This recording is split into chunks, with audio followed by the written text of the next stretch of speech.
Bon après-midi. Merci de m'avoir invité. Vous avez fait un excellent travail. Fred Xiao, le nom de famille, mais Tien est le nom plus difficile.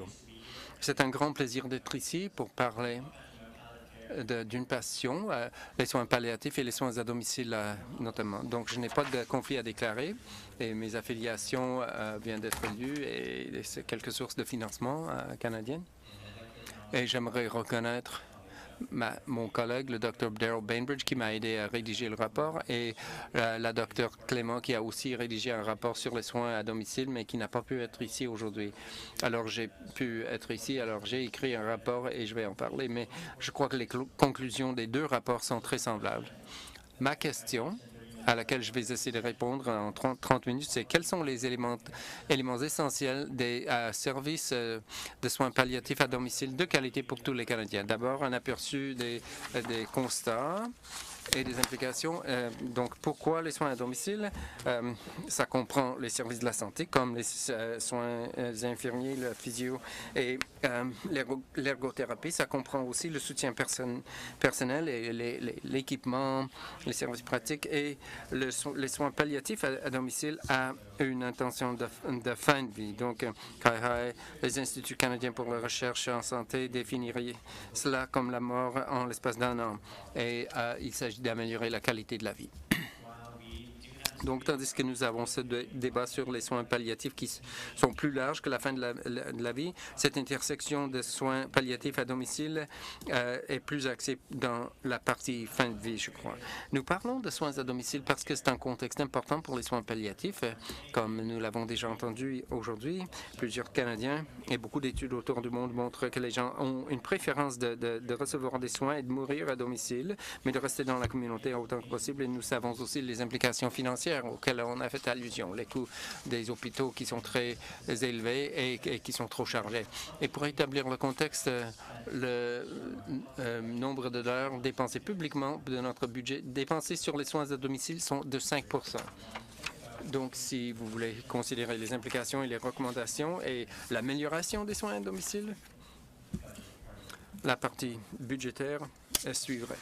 Bon, mes objectifs au cours des quelques prochaines minutes, c'est de décrire les méthodes et les sources de données utilisées pour fournir les données probantes. Je trouverai des constats émanant de cet examen et je vais passer en revue certaines considérations qui ont un lien à ces constats. Et la partie la plus importante pour le panel expert, c'est comment trouver la signification de ces éléments clés et comment trouver des recommandations. Donc, il y a eu 3 sources d'informations. Le sondage Ipsos, qu'on a déjà mentionné. Et en plus de cela, j'ai regardé quelques études qui parlent de ce que les patients, les familles et les fournisseurs de soins de la santé considèrent comme étant très important concernant les soins palliatifs et la fin de la vie. Et dans le contexte spécifiquement des soins à domicile, nous avons examiné des études qui font le lien entre les résultats de haute qualité avec les programmes de santé, donc les éléments des programmes qui réussissent et ce qui aura un sens pour nous. Bon. Donc, le sondage Ipsos, ils ont coté 15 éléments différents. C'est spécifiquement pour les soins à domicile. Donc, pour répondre à la question du Dr. Brazil, il y avait une question spécifiquement sur un programme de soins palliatifs à domicile. Donc, ce qui avait la cote la plus élevée, c'est l'accès à une infirmière 24 heures par jour, 7 jours semaine, à une aide quotidienne à offrir des soins, l'accès à l'équipement, des alertes, des boutons de panique pour les patients qui sont laissés seuls, l'éducation et l'information pour ceux qui offrent les soins, quelqu'un dans le système pour coordonner les soins. Il y avait d'autres choses. J'ai un seul point d'accès.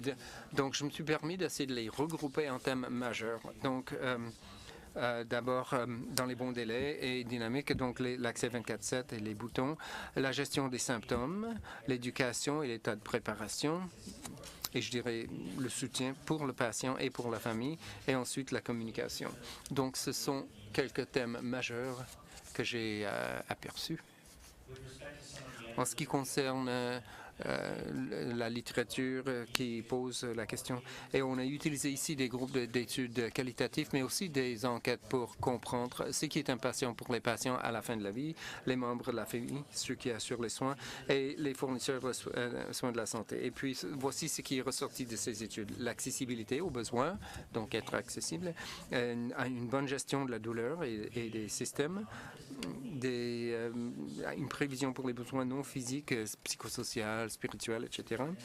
La préparation pour ceux qui, la famille qui donne des soins, le contrôle sur le processus de soins, donc un certain contrôle sur les choix que l'on fait et des soins offerts de manière empathique et avec respect. Donc, en mettant ces points contre les thèmes majeurs existants, il y a beaucoup de chevauchements, mais les deux choses que je dirais qui ressortent, c'est le fait que ce n'est pas simplement la douleur et les symptômes, mais aussi la douleur non physique qu'on a soulevée, et aussi dans la dernière boîte en gris, la dignité et le respect.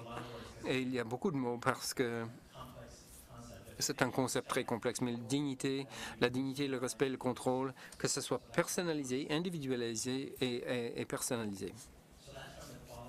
Donc ça, c'est de la recherche qualitative et axée sur les recherches. Et pour la partie qui répond vraiment à la question de quelles sont les composantes essentielles pour un programme de soins palliatifs à domicile, nous avons fait un examen systématique. C'est une chose qui a été très bien étudiée dans la littérature. Il y a eu plusieurs examens systématiques et donc nous avons utilisé ceux-ci pour trouver les points communs, notamment dans les programmes de soins à domicile et ceux qui montraient un avantage, au moins un résultat positif.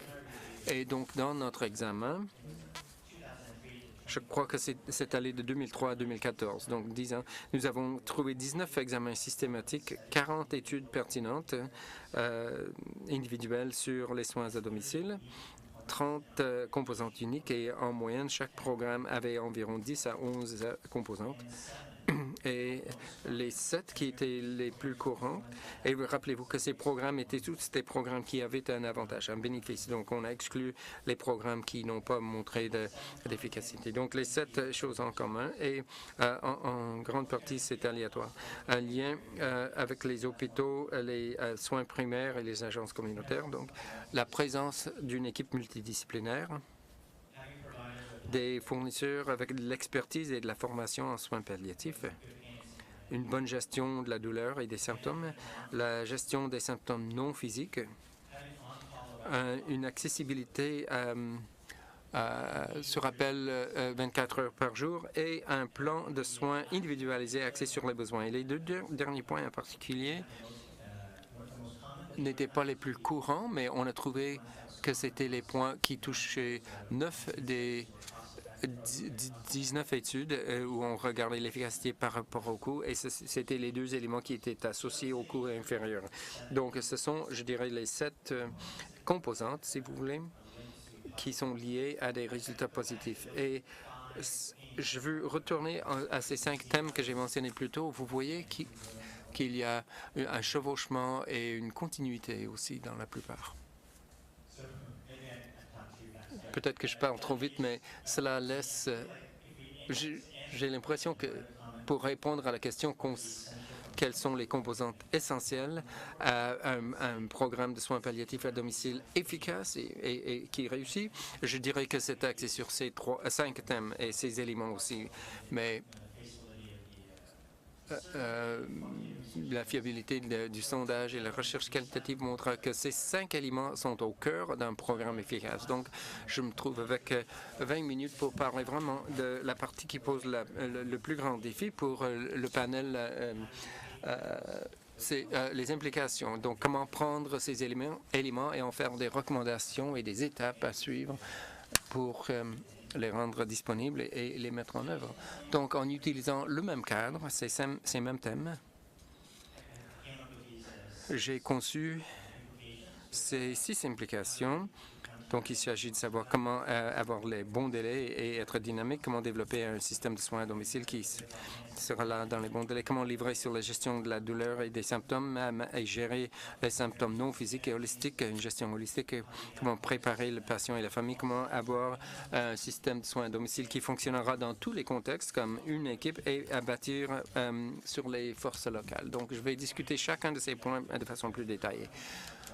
La première chose dont je veux parler, c'est tous les contextes en travaillant comme une équipe. Donc, la littérature est très claire.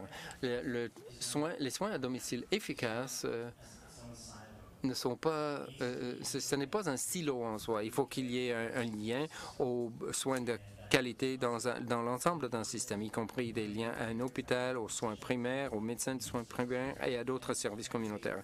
Et franchement, la communauté elle-même et ces réseaux naturels d'entraide que ma collègue Brenda Kelly utiliserait le mot comme les programmes de bénévoles, les repas chauds à faire et les voisins. Toutes ces choses sont importantes. Lorsqu'on a de bons liens, ça mène à de meilleures transitions, de meilleures communications et collaborations. Et les patients et les familles ont l'impression que les fournisseurs des soins de la santé travaillent en équipe et ils n'ont pas besoin de répéter maintes fois leur histoire. Donc, on a cette continuité et on n'a pas cette fragmentation.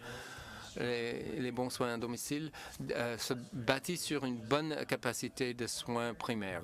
Donc, c'est crucial. Ce n'est pas juste les fournisseurs de soins de la santé à domicile, mais cette idée d'avoir des fournisseurs spécialistes qui forment et font du mentorat auprès des autres fournisseurs. C'est comme ce que disait le docteur Simon, mais ça ne peut pas simplement être un modèle de soins palliatifs axé sur les spécialistes. Il faut miser sur les personnes ayant les connaissances pour former et faire du mentorat aux travailleurs généralistes des lignes premières. Et c'est comme ça que nous faisons cette transition. Et je crois qu'il faut des ressources et du temps pour développer l'équipe et des collaborations interprofessionnelles. Donc, souvent, nous nous concentrons sur le résultat, la réduction du nombre de visites à la salle d'urgence. Oui, nous économisons, mais nous ne regardons pas ce qu'il faut pour développer une communauté forte et pour assurer que les personnes de ces différents contextes se connaissent et puissent collaborer. Donc, des recommandations qui pourront nous aider à favoriser des mécanismes pour développer des relations de confiance. Ce sont des mécanismes de financement qui permettent ce mentorat et cette formation. Ce serait d'une importance cruciale. La gestion de la douleur et des symptômes à domicile. Je crois que c'est une chose dont on parlera dans les 3 prochaines séances concernant l'éducation et les effectifs, mais on peut dire ici d'emblée que l'idée que tous les fournisseurs doivent avoir un certain niveau de connaissance de base en soins palliatifs, et nous voulons bien sûr des spécialistes qui ont de l'expertise aussi pour les symptômes complexes, mais l'idée que nous avons besoin de formation et d'éducation dans l'ensemble des professions de la santé et nous y avons déjà fait allusion. Au-delà des professions de la santé, l'idée de ce que sont les soins palliatifs et mon rôle en assurant ces soins. Donc, c'est lié à cette idée d'avoir accès lorsqu'on fait face à une situation inconnue. Donc, le soutien aux travailleurs à domicile dans les premières lignes avec le mentor ou les membres de l'équipe, comme on a fait en Alberta, à qui on peut appeler pour recevoir des conseils, du soutien dans les bons délais au chevet pour savoir quoi faire. Donc, je pense qu'en ce qui concerne d'autres façons de gérer la douleur et l'équipement, l'accès à l'équipement, notamment les médicaments, et cela se trouve sa place dans une stratégie nationale d'accès aux médicaments. Et il y a des défis aussi sur ce titre. Il y a quelques exemples. Un manque d'accès après les heures de travail, la difficulté de trouver un médecin prêt à écrire l'ordonnance, etc. Alors, cette idée d'assurer non seulement la gestion de la douleur et les symptômes, mais les questions socioculturelles plus larges. Les implications touchent la reconnaissance qu'il ne s'agit pas uniquement de la gestion de la douleur et des symptômes, mais ça comprend tous les autres travailleurs, comme les travailleurs sociaux, les pharmaciens. Au déjeuner, aujourd'hui, nous parlions de personnel paramédical et des techniciens d'urgence qui peuvent prévenir des visites au département d'urgence et tout le monde doit être de la partie. Il nous faut miser sur toutes les forces. Et je crois que ce sont des éléments cruciaux pour les patients et les familles. Et il s'agit de les reconnaître et de les faire participer. Donc, ce n'est pas uniquement une conversation médicale, mais une conversation plus complète sur la personne et leurs besoins. Et cela est lié à toute cette idée de créer des équipes professionnelles qui ne sont pas axées uniquement sur les infirmières et les médecins. Et j'ai mis ici l'idée de soulager toutes les formes de souffrance, parce que c'est l'objectif ultime, non seulement la gestion de la douleur et des symptômes. Comment développer un programme de soins à domicile avec de courts délais et puis dynamique. Il y a des recommandations qui mèneront à la possibilité de permettre aux membres de l'équipe qui travaillent en tant qu'équipe, mais les travailleurs à domicile dans les premières lignes qui pourront avoir accès à un expert au moment de crise. Et dans les documents, on parle souvent de cette approche 24/7. C'est un idéal, mais la recherche a trouvé aussi qu'il est très difficile de commencer là. Et ce n'est pas toujours nécessaire d'avoir des soins 24 heures par jour, 7 jours semaine. Souvent, les heures prolongées, comme de 7 heures du matin à 21 heures, c'est aussi efficace. Et la clé ici, c'est que les patients et la famille savent à quoi s'attendre, ils savent à qui appeler et ils sont prêts. Donc, il y a la gestion des symptômes proactive, mais aussi ils savent que pendant ce temps, voici le plan et tout le monde est sur une même longueur d'onde. Donc, nous pouvons viser 24/7, mais à certains endroits, en milieu rural, par exemple, c'est pas possible.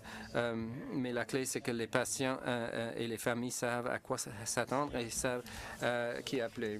Et cette question de réaction dans les bons délais, ça comprend une identification précoce aussi, et non seulement à la période de fin de vie. La préparation des patients et des familles pour ce qui s'en vient. Il s'agit ici d'un virage important dans la réflexion, en pensant aux patients et à la famille comme étant une unité et non pas deux choses distinctes. Je crois qu'il y a des possibilités d'éducation et d'orientation concernant ce à quoi il faut s'attendre en préparant les patients et les familles, et non seulement, encore une fois, la gestion de la douleur et des symptômes, mais quel est le déclin, quelles sont les implications financières, sociales et tout le reste. Et donc la clarté sur les attentes en matière de soins. Cette idée de qu'est-ce que le système de la santé et des soins à domicile peut faire et qu'est-ce que le financement permet et où est-ce que les communautés doivent entrer dans le portrait. Donc, les attentes doivent être très claires. Et aussi, il faut identifier les limites. Là où c'est possible de faire ces choses, il faut être clair dès le départ là-dessus. Préparer les patients et les familles, ça veut dire offrir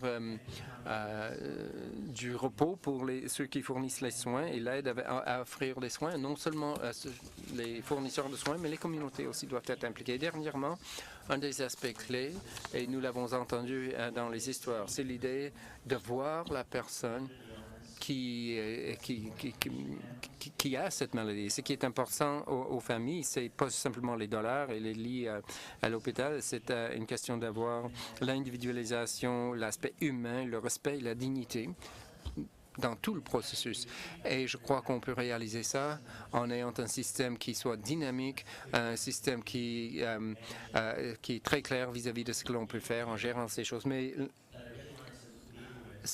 le message que je veux vraiment vous laisser, le message peut-être le plus important, c'est cette idée d'individualisation. Ça comprend non seulement l'individu, mais c'est au niveau du système. Il faut faire attention aux recommandations qui cherchent un programme normalisé ou un programme unique pour tous. Ça ne marche souvent pas, surtout dans ce pays très grand et très diversifié. Donc, nous avons parlé de cette idée d'une communauté qui bâtit en fonction des forces locales. Le contexte est important. Une approche axée sur une approche pour tous, ça ne va pas. Par exemple, un bouton de panique, oui, ça permet à une réaction dans les bons délais, mais ce n'est pas la seule solution. Ça peut être efficace dans certaines communautés, mais ce n'est pas toujours la manière la plus efficace ou bien nécessaire. Évidemment, l'accès aux médicaments, ça entre aussi. Mais donc, il y a différentes façons d'atteindre ces objectifs et c'est une communauté avec les forces et les connaissances et les gens qui pourront y arriver. Donc, nous ne voulons pas des recommandations trop rigides ou trop structurées, mais il y a des éléments de base qui peuvent être normalisés. Et c'est la force de ce genre de réunion de consensus, les 4 engagements ou les engagements de base auxquels nous nous attendons et certaines politiques et recommandations qui nous aideront à y arriver. Et je crois que tout cet élément-ci est surtout pertinent pour les milieux ruraux, les Premières Nations et les milieux à faible population. Il faut faire attention à ne pas ordonner des solutions détaillées, mais nous pouvons être plus forts en décrivant les attentes. Donc, quelques exemples de ma propre recherche. Nous avons regardé plusieurs de ces équipes de soins palliatifs à domicile et je crois que nous avons interviewé 130 personnes et plus d'une douzaine d'équipes. Et même s'ils ont tous parlé pendant 2 heures de toutes les différentes choses qu'ils font, à la base, il y avait ces 7 engagements vis-à-vis des patients. Des choses comme nous fournirons une expertise dévouée 24 heures par jour, 7 jours par semaine pour que vous ne vous sentiez jamais seul. Nous allons communiquer aux différents fournisseurs pour que vous n'ayez pas à répéter votre histoire. Nous répondrons dans les bons délais afin que vous viviez le moins de disconfort possible. Vous avez l'idée. Donc, il s'agit des éléments de base. Donc, la valeur ajoutée que nous essayons d'accomplir, axée sur le patient et la famille. Et donc, nous laissons ça entre les mains des communautés pour déterminer comment ils vont assurer cela. Et ils peuvent concevoir des plans et des stratégies locales avec le soutien pour le faire et les mécanismes. Il y a beaucoup de lois nationales et provinciales et beaucoup de recommandations qui pourront mener à un tel soutien sans être excessivement normatif. Donc, pour conclure, alors, quels sont les éléments communs d'un programme à la maison? On peut le résumer ici. Vous avez la colonne de gauche, j'en ai parlé déjà. J'ai parlé des 6 implications, la façon dont on peut réaliser. Alors maintenant, nous arrivons à la période des questions. Merci beaucoup de votre attention.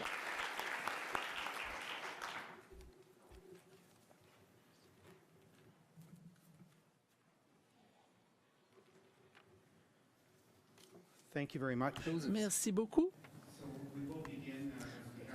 Comme nous l'avons fait précédemment, on va commencer par les questions du panel. Nous avons un peu de temps de plus que prévu, donc nous aurons la possibilité de recevoir davantage de questions de la part de l'auditoire. Don, merci beaucoup.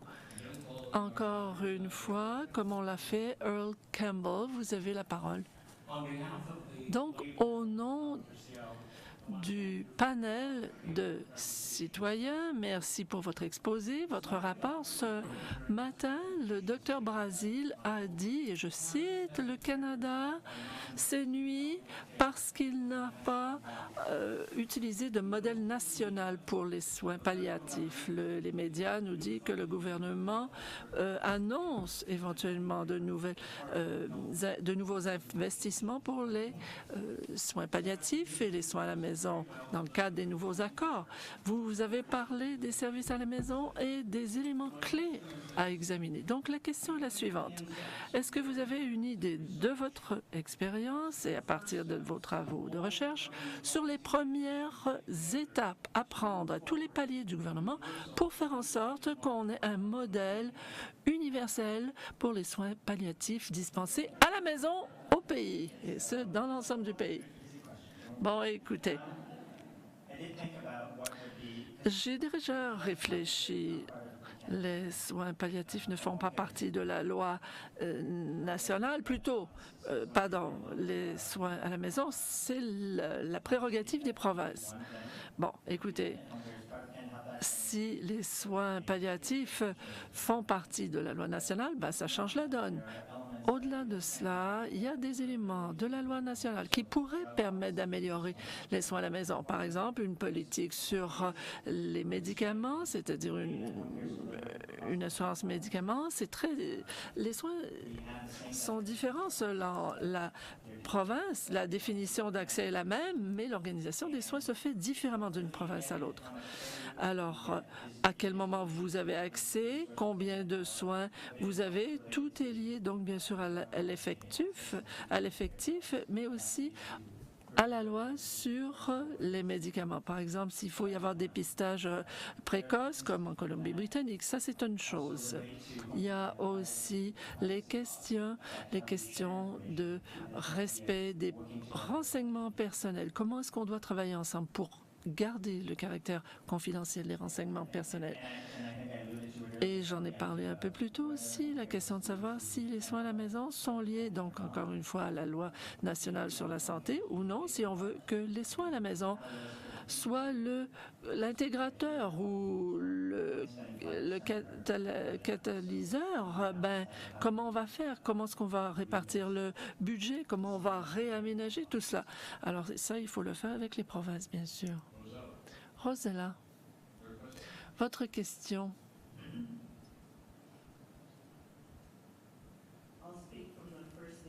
Je vais vous donner maintenant le point de vue des Premières Nations.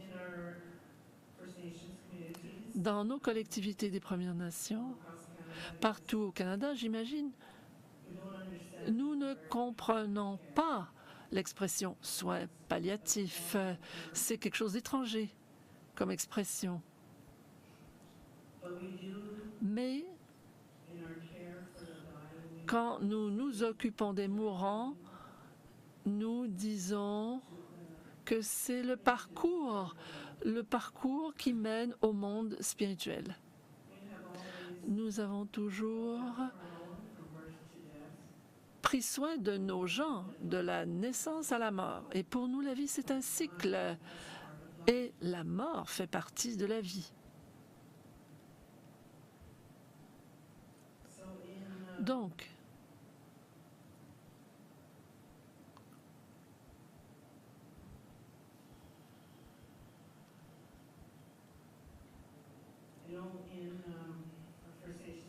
dans nos collectivités des Premières Nations, donc, nous n'avons pas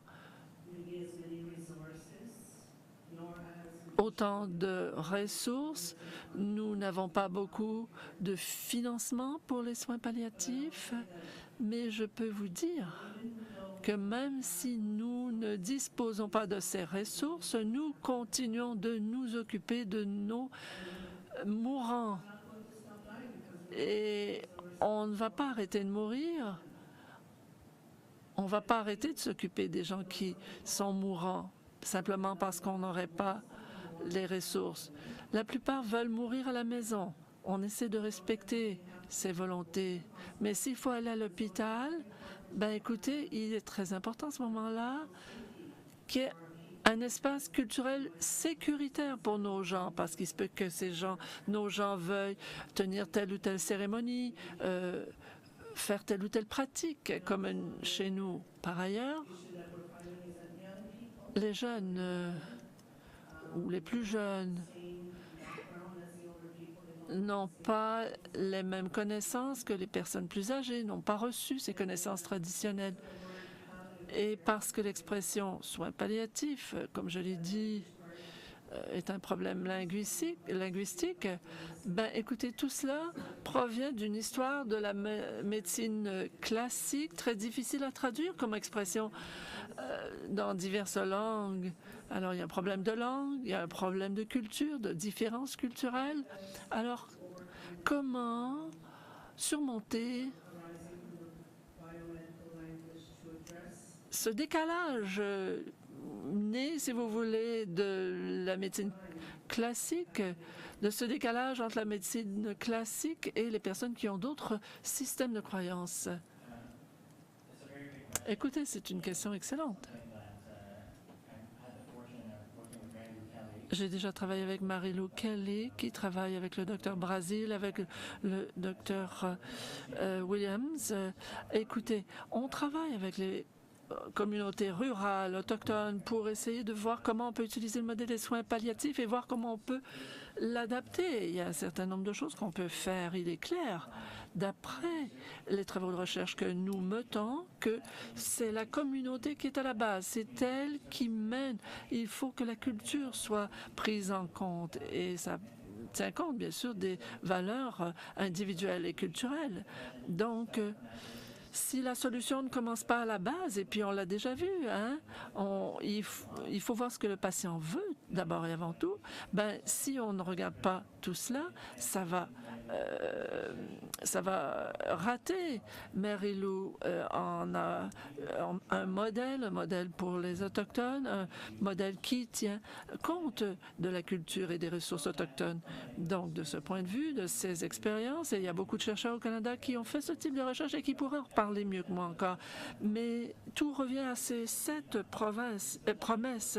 Il s'agit donc de ces engagements de base pour voir ce que l'on veut promettre Donc l'idée de gérer la souffrance, ceci, bien sûr, peut se traduire dans toutes les langues et dans toutes les cultures. Et si c'est ce que vous voulez, ben, c'est ce que nous allons vous offrir.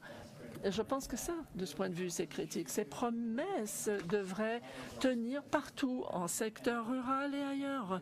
Et je reviens sur la question de Earl, qu'est-ce qui peut être fait au national?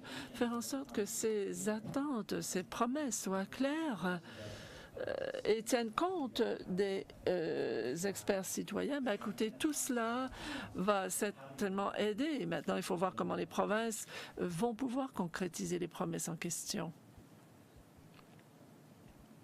Ken. Merci. Encore un exposé absolument emballant. Écoutez, c'est un sujet, un thème tellement important. C'est quelque chose de crucial, de fondamental pour nous et pour beaucoup, hein, parce que c'est exactement là où on voit en quoi consistent les soins palliatifs. On est l'individu, on est la famille, on vit à travers ça. Il y a tellement de questions que je pourrais poser, mais il y en a une ou deux.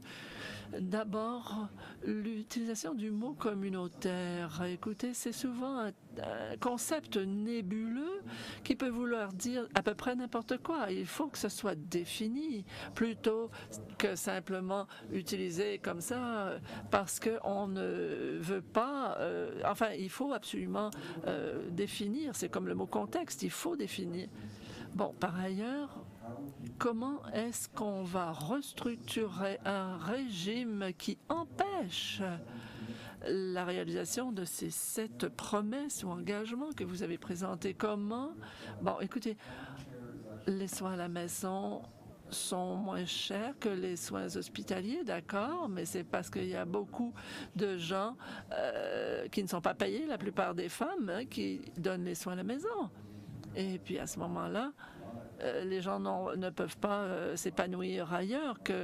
Donc il y a un fardeau émotif ici. Alors, pourquoi diminuer l'importance des ressources à la maison quand on dit que ça coûte moins cher? Mais ça coûte moins cher parce que les coûts sont cachés et on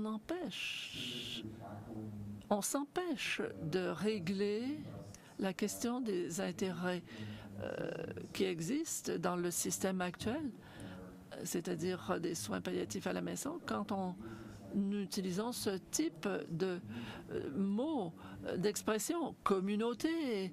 Comment est-ce qu'on va pouvoir faire la réforme en Ontario, par exemple? Comment est-ce qu'on va faire la distinction entre les soins palliatifs et la CCAC? Comment est-ce qu'on pourrait pas avoir une agence qui pourra réaliser, se charger des engagements que vous avez réalisés? C'est une diatribe, ce n'est pas une question, mais comment est-ce qu'on va mettre en œuvre tout cela? Comment est-ce qu'on arrive au point où on peut faire cette restructuration, qu'on puisse réaliser ces 7 promesses?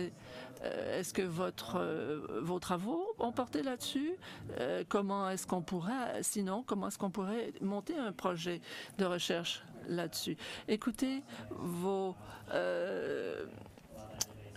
opinions ou votre point de vue est tout à fait juste. Hein? Les coûts cachés, coûts assumés par certaines personnes, et ça en dit beaucoup sur la société.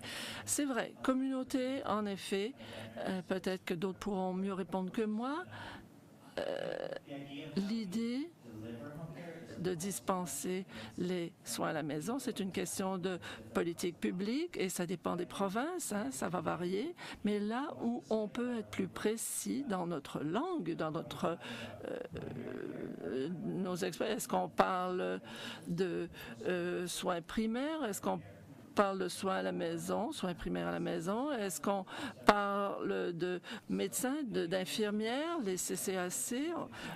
Écoutez, si on fait des recommandations de politique, il faut être précis. Ça, c'est une chose. En effet, peut-être du côté médical davantage, mais du côté de la collectivité, vous avez d'autres partenaires, par exemple les résidences. Marie-Lou parle d'un réseau de services qui sont financés par les gouvernements provinciaux et ces acteurs ont, si vous voulez, un rôle clair à jouer. Et puis, les réseaux non financés, les aides naturelles, les bénévoles, les églises, etc. Je pense que ce que vous dites est tout à fait judicieux. Et maintenant que vous allez délibérer des recommandations, peut-être qu'il faut être davantage spécifique et ceci va certainement nous aider. Comme vous le dites, il faut éviter que ce soit nébuleux. Vous pouvez faire toutes sortes de recommandations selon le palier que vous visez. D'autres questions, Carrie et Serena? Merci d'avoir accepté ma question. Pouvez-vous parler de traiter l'unité patient-famille? On sait que les besoins de l'un et de l'autre peuvent diverger et une des critiques qu'on entend au sujet des soins à la maison, il s'agirait des besoins cliniques d'abord et avant tout, mais pas les autres besoins, les besoins d'ailleurs de la personne qui soigne à la maison. D'ailleurs, on va parler justement des aidants naturels. La docteure Williams est mieux placée que moi pour en parler. Oui, de traiter de cette unité en bloc. Bon, je ne dis pas de faire la même chose pendant la visite, une visite, non. Écoutez, il y a un soutien à donner aux patients, d'une part, et très... Et on s'attache à l'aspect clinique, si vous voulez. Déjà, comme le docteur Sheffield l'a dit, ou plutôt le docteur Seymour l'a dit, la famille, c'est la famille qui s'occupe du patient à hauteur de 85%. Alors, c'est vraiment le fardeau de la famille, il faut le reconnaître. Merci. Formidable exposé, je vous remercie beaucoup. J'ai une question. Une question qui découle des préoccupations qu'on a comme Canadiens. Il y a quelques années, on pensait qu'il était mieux de vivre.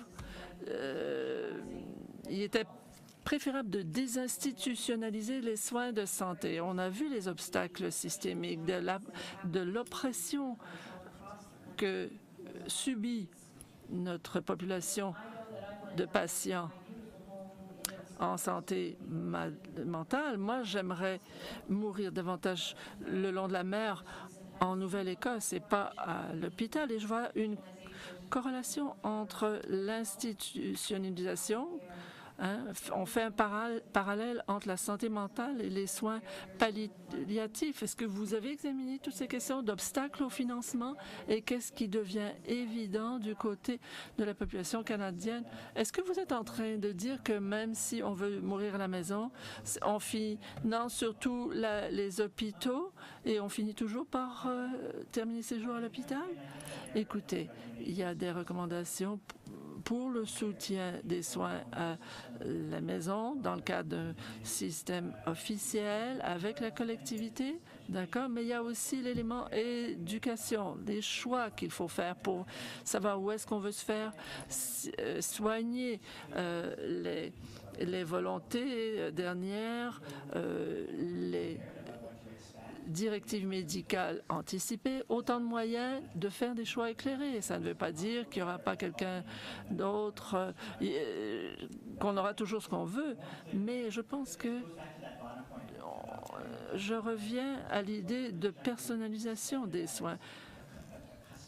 En fait, on veut normaliser un système personnalisé. Si vous savez ce que vous voulez, les soignants vont travailler avec vous pour vous obtenir ou vous procurer ce que vous voulez. Alors, si vous savez ce que vous voulez, là, le système vous aidera à faire ce que vous voulez. Et je pense que la démédicalisation est exactement ce que les gens veulent. Fred, vous avez la parole. Nous avons maintenant la possibilité de recevoir les questions de l'auditoire dans la salle. Si vous me permettez, moi, j'aurais une question à poser, donc je passerai après les autres pour ma question. Encore une fois, un exposé extraordinaire, beaucoup d'éléments explorés. On va commencer dans la salle. On espère qu'on aura aussi des questions provenant des gens en web diffusion. Je commence au numéro 2.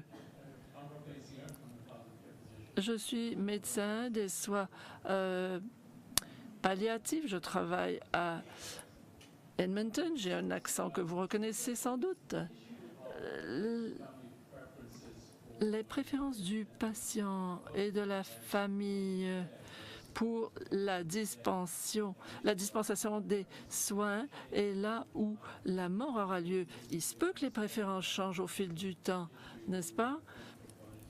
Il faut certainement en tenir compte dans l'élaboration d'un plan de soins palliatifs. Il y a une distinction à faire. Est-ce que vous pouvez faire un commentaire là-dessus? Oui, merci. J'ai déjà dit où est-ce qu'on veut mourir, quel est le choix de l'emplacement. Vous regardez l'océan, le long de la mer. Bon, mais il y a beaucoup de préférences des soins à la maison, d'accord, mais l'idée d'intégrer les soins palliatifs en communauté plus tôt, bon, écoutez, bien sûr, il y a l'emplacement de la main, il y a l'emplacement des soins. On veut soutenir les gens aussi longtemps que possible où ils veulent être soutenus. Est-ce que ça répond à votre question? Merci. Merci. Le docteur Brian, Heather Brian, CEPAC. Merci beaucoup pour cette conversation. Comme quelqu'un du panel l'a dit, oui, les soins à la maison, c'est là où on est. Oui, c'est ce qu'on espère. On veut avoir des soins à la maison pour soi-même, pour les membres de sa famille. J'aime l'idée des 7 promesses que vous avez présentées. Beaucoup de ces promesses portent sur des questions de communication avec la famille, avec l'équipe des soins, etc. Et c'est ce qui inquiète les gens, hein, dans une résidence. Il y a des choses, il y a des décalages. Mais moi, je peux vous dire que je suis un peu craintive. C'est comme si on surestime la communication dans un régime de santé. J'ai un papa qui a 93 ans, il vit avec moi. Il y a eu des événements où il a fallu intervenir ces dernières semaines.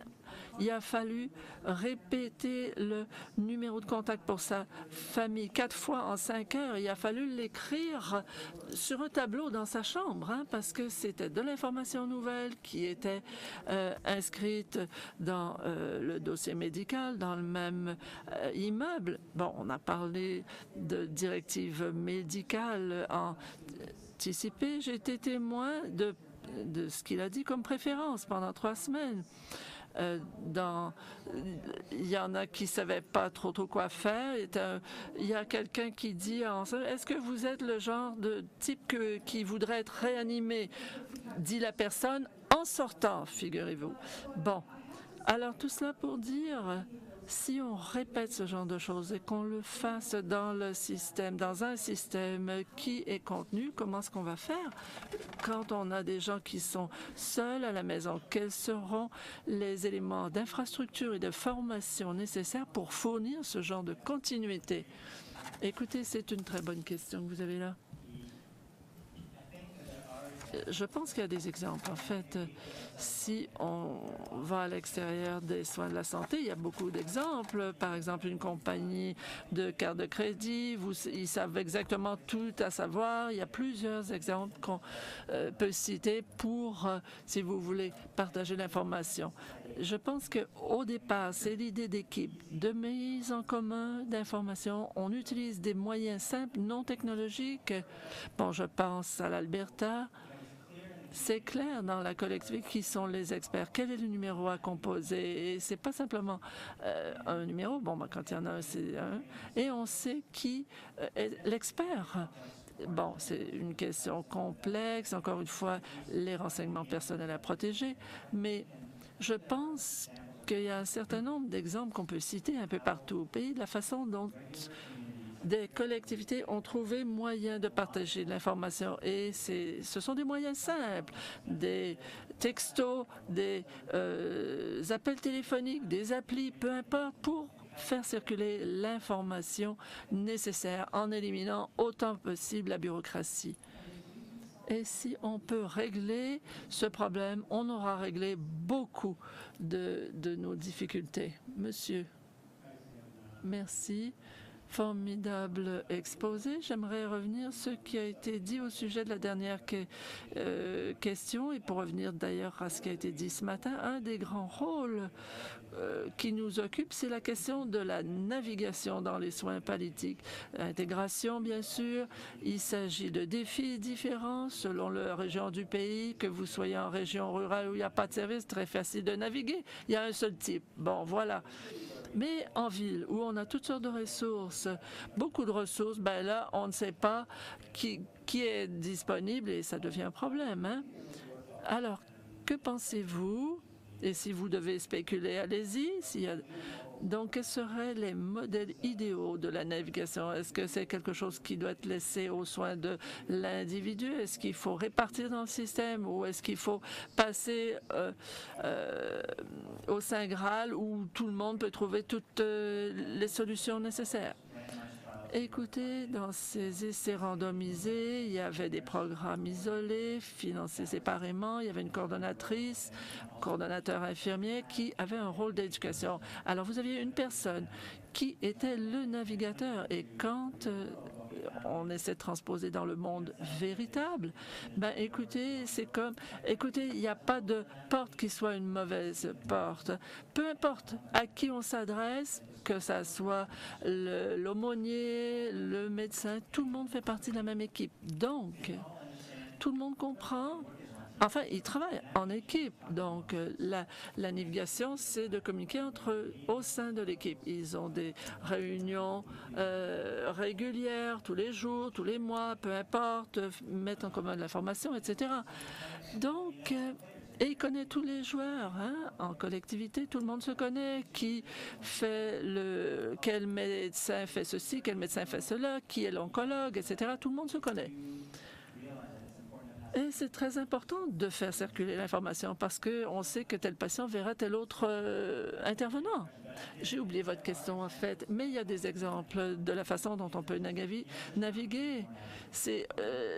On n'a pas besoin nécessairement de plus de navigateurs, on n'a pas besoin de nommer un navigateur. Non, tout le monde doit être navigateur plus ou moins parce qu'il faut s'assurer que la famille et le patient sachent exactement à quoi s'en tenir. Au sein de l'équipe, peut-être qu'il y a un responsable qui gère les dossiers, etc. Mais je pense que dans une équipe, c'est tout le monde qui doit savoir ce qui se passe. Et c'est ça le Saint Graal, finalement. Merci. Microphone numéro 1. Je suis pédiatre, comme je l'ai dit précédemment. J'ai 2 questions qui sont liées. La façon dont vous avez présenté les soins à la maison, pour moi, c'est les soins en fin de vie plutôt que les soins palliatifs. Il y a plusieurs enfants que je suis qui ont besoin de soins continuellement. Ils pourraient mourir aujourd'hui, mais ils pourraient mourir dans 10 ans. Alors, par ailleurs, cette description de soins à la maison et de soins chroniques pour les personnes dont la maison n'est pas une résidence classique. Écoutez, vous avez tout à fait raison. Oui, il s'agit de soins en fin de vie, comme vous dites. J'ai dit Shirley. Peut-être que Shirley aura une meilleure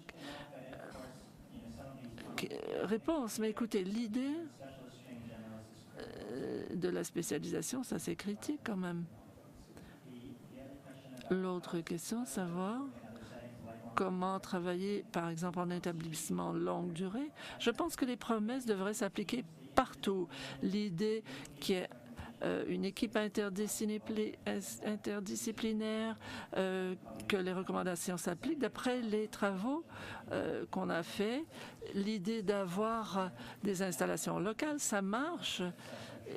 Et ça marche dans tous les contextes, et pas simplement pour les soins à la maison. Je dirais que les implications s'appliquent dans tous les cas de figure. Shirley Shark, Sainte-Élisabeth, très bonne discussion sur les soins à la maison. Maintenant, avons-nous examiné les exigences? Et ce qui manque, c'est que les gens n'ont pas à payer des services supplémentaires. Je pense que c'était déjà en 2009, quand l'Association canadienne des soins palliatifs a constaté que 25% à peu près des Canadiens, ou plutôt les Canadiens dépensaient 25% des coûts de soins palliatifs pour qu'ils puissent mourir à la maison.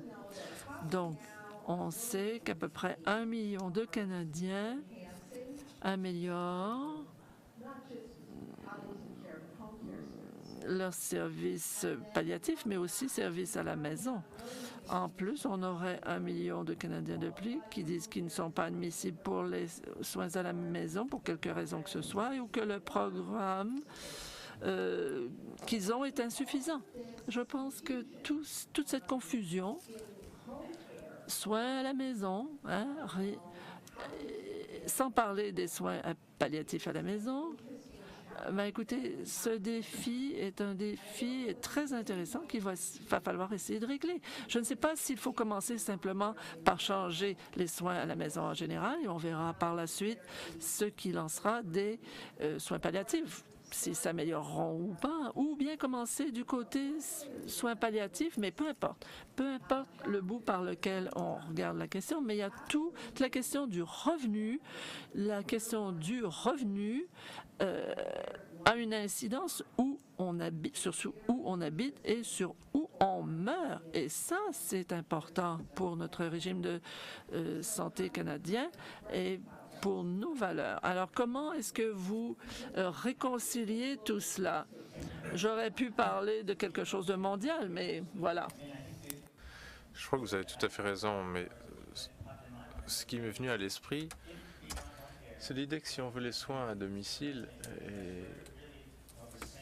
c'est vraiment ce qu'on dit qu'on veut. On veut vraiment plus de soins à domicile et en fait, ce sont les emplois les moins payés, les moins soutenus. Il y a très peu de mentorat, on ne renforce pas les réseaux, ça s'affaiblit.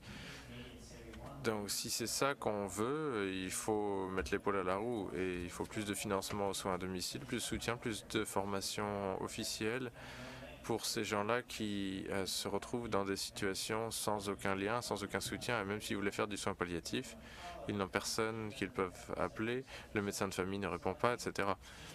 Donc pour moi, c'est vraiment un aspect important. Nous pouvons faire un système parfait, mais si c'est sous-financé et qu'on a des gens en épuisement, ça n'est pas viable. Je crois que ça fait partie de la solution, mais ce n'est pas toute la solution.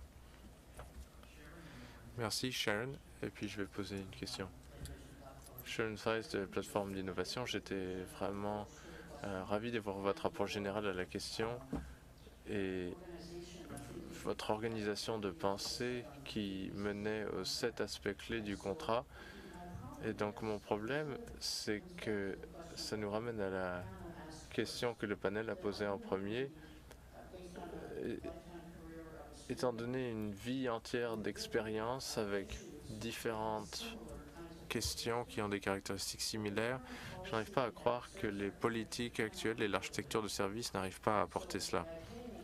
Donc en prêtant attention seulement du côté du service, on va continuer à tourner en rond dans cette roue à hamster et il faut se demander quel type d'architecture de politique et de service sera nécessaire pour offrir cela et ne pas essayer de le faire au sein d'un silo existant au sein du système de soins de santé. Et ça serait, je le pense, peut-être plus utile comme approche. C'est effectivement un peu une solution à la paix mondiale, on peut dire, mais néanmoins, la seule façon de voir notre système actuel qui offre des services à travers d'un modèle de financement et qui finance des silos, qui finance des choses spécialisées.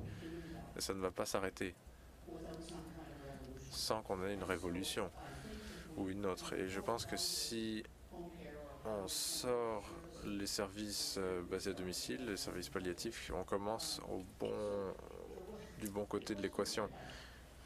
La question que j'y viens, c'est que sur la diapositive numéro 2, je crois que c'était certainement une faute d'orthographe, mais c'était très freudien. Vous dites que les patients et les familles veulent de la gestion de la douleur et du système. Et je pense que c'est vrai. Et tout le monde qui doit gérer des systèmes veut quelque chose pour soulager la douleur du système. Et au sein de la communication, il y a toutes sortes de choses qui rendraient votre contrat en 7 points fonctionnel. Et ça serait très utile si on avait des recherches à ce sujet-là. Oui, je vois la typo, effectivement. Je suis tout à fait d'accord avec vous. Je crois que c'est un système d'ensemble. Ce qui me saute aux yeux, c'est l'idée que c'est légal. Et il y a beaucoup de gens dans la salle et partout au pays qui essaient de trouver des meilleures solutions politiques. Et je ne pense pas que les solutions politiques soient la solution unique. Il y a des gens communautaires de tous les jours qui peuvent avoir un impact. Si on choisit d'offrir de l'aide à nos voisins, ça peut apporter une différence. Et essayer d'utiliser cela, c'est important. Mais ce qui me saute aux yeux, c'est qu'on a souvent cet échange à propos des soins palliatifs dans un modèle médical. Et comme au Royaume-Uni, si c'est la santé et services sociaux, comment on intègre ça à nouveau? C'est un aspect important pour améliorer la qualité de vie et soutenir nos patients et nos familles. Et pas juste gérer la douleur, mais également ce soutien social, pouvoir aller au rendez-vous du médecin, faire ses courses, ou avoir une présence. Tout ça, c'est fondamental. Comment on fait le lien, c'est peut-être des aspects politiques, mais avoir de bons échanges, de bonnes idées sont importants. Alors Sandra, je crois que vous référiez au rapport The Economist de 2012. Et je voulais juste que l'on réfléchisse à ce rapport qui plaçait le Canada 27e parmi 40 pays de l'OCDE au niveau du coût des soins palliatifs pour les Canadiens. Et les 26 pays placés avant nous, c'était tous les pays de l'Europe de l'Ouest. Alors ça amène la question, qu'est-ce que l'on peut apprendre de ces 26 pays qui s'en sortent mieux que nous? On s'en est bien sorti sur certaines autres échelles. On était 9e dans le monde. On se dit pas si mal, mais lorsque l'on regarde les échelles, on voit que pour les soins palliatifs, on est 27e sur 40. Une chose qui ressort clairement, c'est qu'à ce moment-là, nous ne parlions même pas vraiment d'intégration et nous n'avions pas parlé de transition fluide. On commence à en parler maintenant, mais on s'en sortait pas mieux. Dans le rapport de 2015, en fait, la situation était pire. Donc je nous mets au défi. Tous vos points sont bien notés, mais nous avons beaucoup de travail à faire pour ce qui est des soins palliatifs à domicile pour déterminer comment faire de cela un programme où on obtient de meilleurs soins. Alors nous aurons l'occasion d'avoir une pause dans quelques minutes, mais en prenant en compte le panel et la tâche qu'il leur est impartie, je me demandais si je pourrais vous ramener à quelque chose dont on a parlé ce matin, à savoir la situation chanceuse dans laquelle on se trouve au Canada, où nous avons un gouvernement fédéral qui est réengagé dans le dossier de la santé palliative. Nous avons un gouvernement, un ministre de la Santé qui ont exprimé un intérêt tout particulier pour faire avancer les soins palliatifs. Il pourrait y avoir toutes sortes de mécanismes, mais ce que l'on sait pour sûr, c'est qu'il y aura 3 milliards de dollars de financement engagés pour le financement des soins à domicile. Le panel va devoir réfléchir à la question de savoir quelle est la meilleure façon d'utiliser cette occasion unique par rapport au manque d'occasions qu'on a eu depuis 10 ans. Donc je conclurai, je vous laisserai commenter. Vous avez mentionné la notion d'un engagement entre les gouvernements et les Canadiens, ce à quoi ils doivent s'attendre. Il y a eu des provinces, y compris l'Alberta, lorsque j'étais ministre, nous avons établi une charte de la santé pour la province qui a tenté de répondre à cette question. Quant à ce que les gens peuvent attendre du système de santé dans l'ensemble. C'était un exercice important, mais à nouveau, cela n'apporte aucune garantie que l'expérience vécue des gens va bel et bien changer. Pensez-vous donc que la notion d'une charte est une bonne idée? La deuxième chose, c'est que, bon, il est clair que le gouvernement fédéral, on l'espère avec la coopération des provinces, va faire preuve de leadership, du moins à court terme, Donc avez-vous des conseils quant à comment mieux profiter de cette occasion qui s'offre à nous aujourd'hui? C'est toujours intéressant lorsque les gens parlent de plus d'argent disponible pour les soins de santé, mais comme beaucoup d'entre nous le savons, le Canada est le troisième plus grand pays dépenseur de l'OCDE et nos résultats sont assez médiocres si on compare ça à d'autres pays. La première chose que j'examinerais, si cet argent arrivait en Alberta et que j'étais ministre, ça serait comment est-ce que j'évite que cet argent soit pris des soins à domicile et injecté dans les hôpitaux pour les renvoyer chez eux plus tôt, ce qui est un besoin légitime aussi. Alors si on peut parler des premières étapes de cette occasion qui s'offre à nous. Alors, je crois qu'il y a beaucoup de bonnes idées. Je ne peux parler que de mon point de vue. Je suis sûr que d'autres gens ont plein de bonnes idées, mais l'idée de cette charte des attentes, je crois que c'est très important. Parce qu'il faut laisser les provinces, les municipalités déterminer comment cela peut fonctionner et ça fixe vraiment une vision. Je pense que les gens peuvent comprendre cela. Je pense que ça peut mener le changement. C'est un peu comme une mission, une vision pour les programmes de soins palliatifs pour la communauté. Et c'est pas juste quelque chose des soins de santé. Tout le monde peut y jouer un rôle. Pour ce qui est des occasions de financement, est-ce que vous pouvez utiliser avec ça? Je crois qu'il y a beaucoup de bonnes idées. Il y a l'idée de la formation, de l'éducation dans toutes les professions de soins de santé. Dans l'approche est fondamentale et soutenir davantage les travailleurs de soins de santé. C'est un aspect fondamental car ils apportent beaucoup des soins, l'éducation des soins de santé et le soutien. Je parlais ce midi avec l'un des défenseurs de cette idée d'un aidant. Dans un sens, dans la communauté, on a des cours prénataux. On devrait avoir des cours pour aider quelqu'un à domicile. Il y a des compétences de base qu'on pourra apprendre et être plus productif. Du financement pourra être utilisé pour soutenir le mentorat, l'éducation, parce que je crois que ça va être fondamental pour renforcer la population, les professionnels de ce secteur, mais si l'on peut essayer d'identifier des innovations qui incluent les services sociaux, la communauté, où il y a une intersectionnalité entre les deux, je pense que ça amènera plus de succès que de se concentrer simplement sur une résolution de problèmes immédiate. Et je crois qu'il y a des exemples partout au pays. Et si l'on peut soutenir cela et répandre cela, je pense que l'on pourra apporter une grande différence. Très bien, merci. Si je puis faire un suivi, vous parlez de la loi Santé Canada, et beaucoup de gens l'ont mentionné également. Je me demandais dans quel sens vous pensez que la législation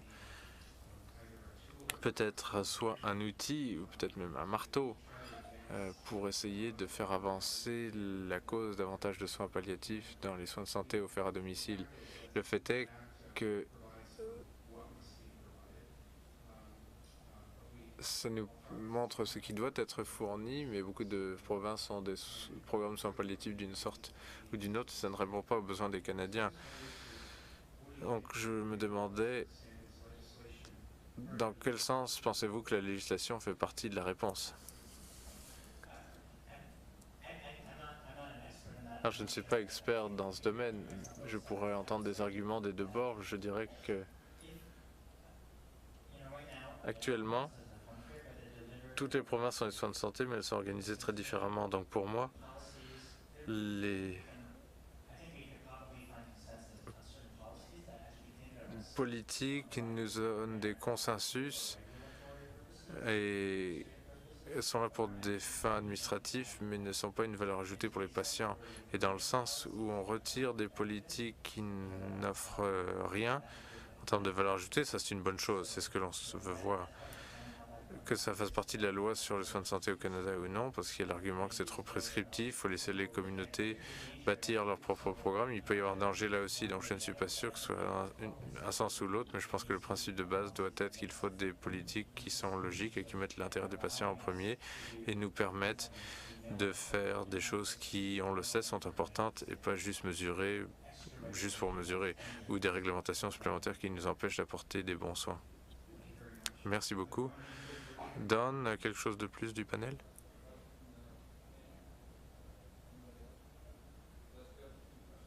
Oui, nous avons quelques questions.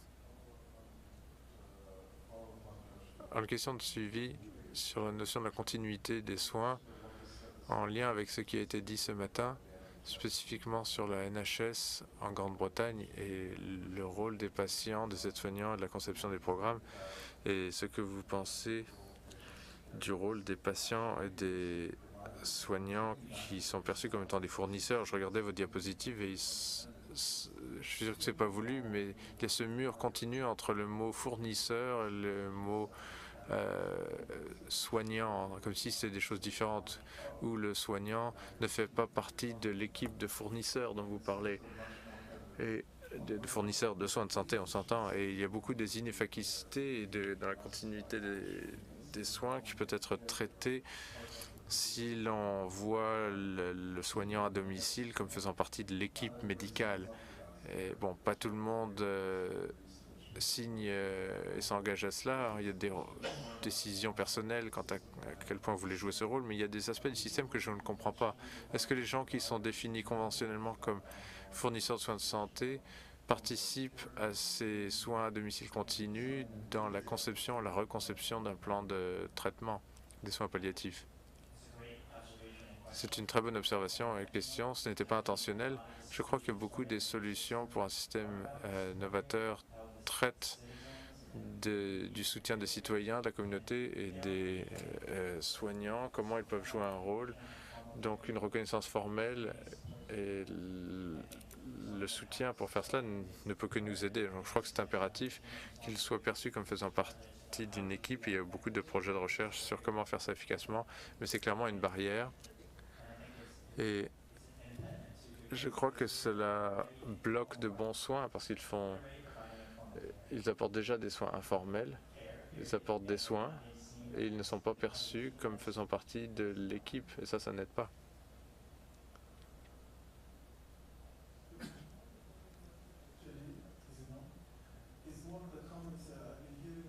J'ai entendu beaucoup d'observations et moi je suis d'Edmonton et depuis 22 ans j'ai remarqué que j'ai beaucoup de chance avec ma famille, etc.